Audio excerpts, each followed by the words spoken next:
Hi, my name is Alexa Dalpe, And my name is Sylvia Dane. and we conducted a program evaluation on supportive housing for families with the Connection out of Connecticut. So an agency overview, the Connection was formed in 1972 by social activists Katchin Coley and Nancy Flanner as a community response to the devastation experienced by families in Connecticut due to abuse, addiction, and crime. The agency was actually started in a small town in Connecticut, Middletown, which every town in Connecticut is pretty small, but it has now expanded to every county in the state. Um, the agency is now home to over 60 programs under three major categories. So we have family support services, which is where supportive housing for families falls. Then we have behavioral health, which is the Connection Counseling Center, and each county has at least one counseling center now. And then community justice, which is the agency's halfway houses, Connecticut Problem Sexual Behavior, where they work with sex offenders reintegrating into the community, and parole and probation.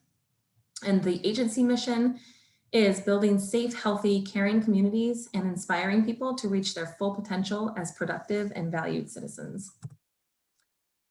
For the program overview, the purpose of supportive housing for families is to promote housing stability and mental health. Supportive housing for families focuses on establishing a safe, affordable, and permanent housing for families throughout the state of Connecticut.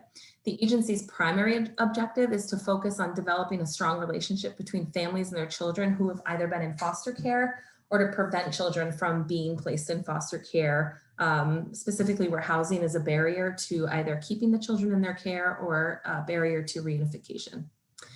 And some of the services that supportive housing provides is a housing subsidy or rental assistance, including a security deposit, transportation assistance, either through a case manager providing transportation or access to bus tickets or funding for bus tickets, referrals, advocacy, crisis intervention, and counseling services, coordination of substance use treatment, and then provision of children's services, educational support, and parenting training. And that's also helping them to navigate the resources in each community to help, aside from referring, but helping to kind of navigate and tell them what is even available to them in their community. So there are three evidence-based practices the agency uses. Is the HITS, Hurt, Insult, Threat, Scream Assessment, the NFFASR assessment, and ages and stages questionnaires. Next, please. As supportive housing for family, they utilize HITS assessment, a screening tool to identify physical and verbal abuse. This tool consists of 4 items that are being scored in a Likert scale. The assessment has been used in multiple studies and have proven its validity through studies. Chen conducted a study of 202 women patients, predominantly Hispanic, using the HIS assessment to measure the reliability of the measurement. To compare, they also use 2 validated tools, such as the Index of Spouse Abuse Physical Scale and the Women Abuse Screening Tool. The study concluded that HIS demonstrated good reliability and validity with the ISAP in English-speaking patients, and HIS showed more moderate reliability and good validity with SWAS in Spanish-speaking patients. Next, please. And for the North Carolina Family Assessment Scale, at supportive housing for family, they focus on the strengthen family bonds and reunifying. The helpful tool to assist clinician in supporting and planning a child reunification is the North Carolina Family Assessment Scale reunification. Due to children getting removed from their homes because of abuse and or neglect, this assessment is a great tool to assess whether the family's strength and need. The assessment scale consists of 39 items to assist caseworker in case planning, monitoring progress, and measuring outcome, and is used to understand a child's safety, permanency, well-being, and family's ability to assure the safety of their children. Fernandez and Lee reviewed the study as effective as reunification was predicted at the end of the study. The results was collected from 445 children between the ages of 0 to 12 years from 84 families.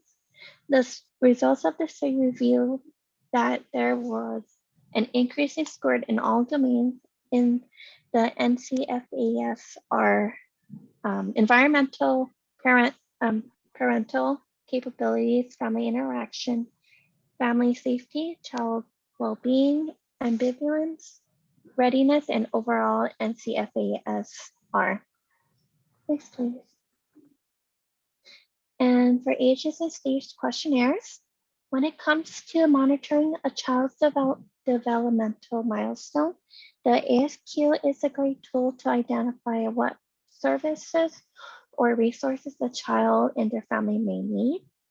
ASQ is a developmental screening tool that pinpoints developmental progress in children between the ages of 1 month to 5.5 years. This test only takes 10 to 15 minutes for parents to score to complete and a few minutes for professionals to score. Our study focuses on evaluating the ASQ3 validity and reliability since the tool has not been fully evaluated in Singapore. The study found that the ASQ3 is a valid screening tool for a low-risk multi-ethnic cohort in Singapore. Next, please. Some program specifics. Supportive housing for family is both funded and referred by DCF, which is the Department of Children and Families in Connecticut, so also known as CPS. Families are provided a security deposit and then a rental subsidy for 18 to 24 months, depending on needs.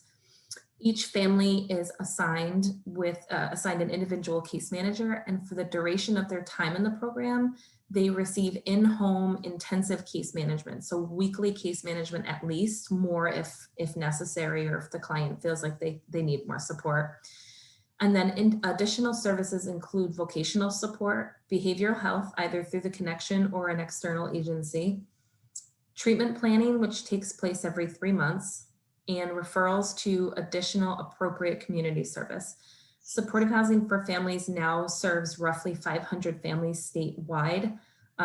Currently at the 24-month mark, about 50% of families are achieving self-sufficiency. The target population, all clients must have CPS involvement or are being actively investigated by CPS in order to be eligible. Families must be homeless or at risk of homelessness. Because this program is for families only, parents must have at least one child in their custody or be actively working towards reunification with at least one child. So if they have current DCF involvement at the time of their admission, they may not have a child in their home, but if the plan is for reunification, then that would make them eligible. In many cases, housing is a barrier to reunification, or housing may be threatening their ability to maintain custody of their child or their children. And any adults in the home may not have a convicted felony within the last 5 years. The target population is DCF clients who are at risk of homelessness. However, not all who are at risk of homelessness are eligible, depending on their DCF status. So for our evaluation design, our research question is, are the existing services enough to support families towards self-sufficiency? And some of our evaluation questions will include, has the program ever hit their targeted number of self-sufficient families during any year since it started? Also, have there been any certain groups of people within the program who have been more successful than others? So for example, maybe clients with stronger support systems, fewer children in the home, which makes it easier to house, fewer number of bedrooms, no prior evictions. That's an additional barrier to finding housing.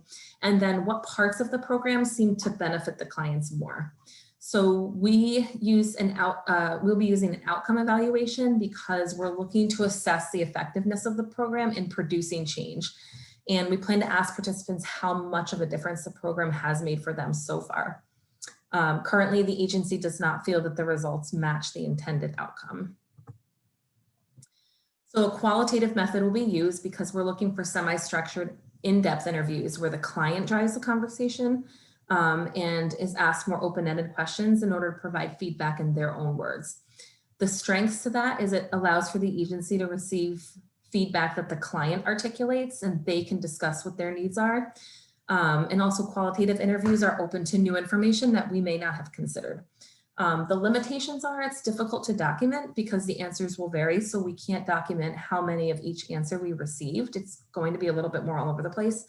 And qualitative interviews rely on the interviewee's ability to recall information accurately, which can be difficult. Sample, we will be conducting brief interviews to clients who completed the second half of the program at Supportive Housing for Families. The sample of 80 clients will be asked to participate in their interview, 10 from each county, each Connecticut county. The goal will be to interview clients who have been in the program for at least 9 to 12 months. Clients will be presented an option to the interview after or during, if possible, their meeting with their case managers to ensure like they're actually being seen. A post-meeting interview will be convenient for families in terms of time and transportation. Clients will be contacted through the case manager via phone and or in person. We anticipate that some clients will refuse to do interviews and or is not available to do interviews at the time. Next, please. Data collection, administration, analysis. We will be using the researcher-responder relationship to collect the data. Case managers will act as the interviewer while the clients in the city will be the interviewees. The reason why we chose this method is due to the relationship both the interviews and our interviewees share.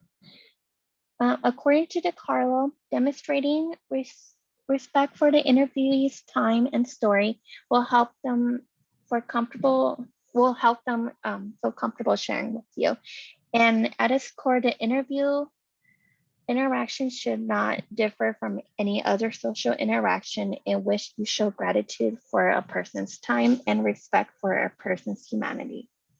Since the case manager already have established rapport with the interviewee, conducting the interview should be easier and more natural. So we'll be using qualitative methods, a series of open-ended and closed-ended questions pertaining to their treatment plans, goal, program expectation, and overall quality will be collected by the interviewers, which is the case managers. Some of the questions will be asked during the interview are, how would you describe your overall experience with us? How long have you been with us? And do you recall a time where you felt like your needs are not met? If so, please describe. Next, please.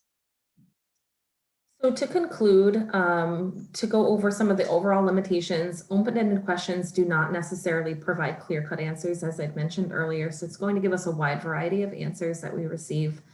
The other thing to consider is involving program staff and kind of getting them to buy in. It's important to involve staff in the process and give them the full scope of why the evaluation is being conducted and what we hope the outcome will be, as well as discussing the importance of quality assurance when asking for staff feedback and allowing for staff to understand how this makes the goal of their job more realistic and attainable as well. And lastly, some ethical considerations. For one, ensuring informed consent when interviewing families. Considerations for the risks and benefits, as questions are open-ended and responses will become in-depth and very personal. And lastly, sensitivity as to the nature of the program, eligibility, and participants, as we're dealing with families with DCF currently involved or history, as well as trauma, substance use and mental health disorders, domestic violence, etc. And for our last slide, at your convenience, you can view the sources that we use for our presentation. Thank you very much. Thank you.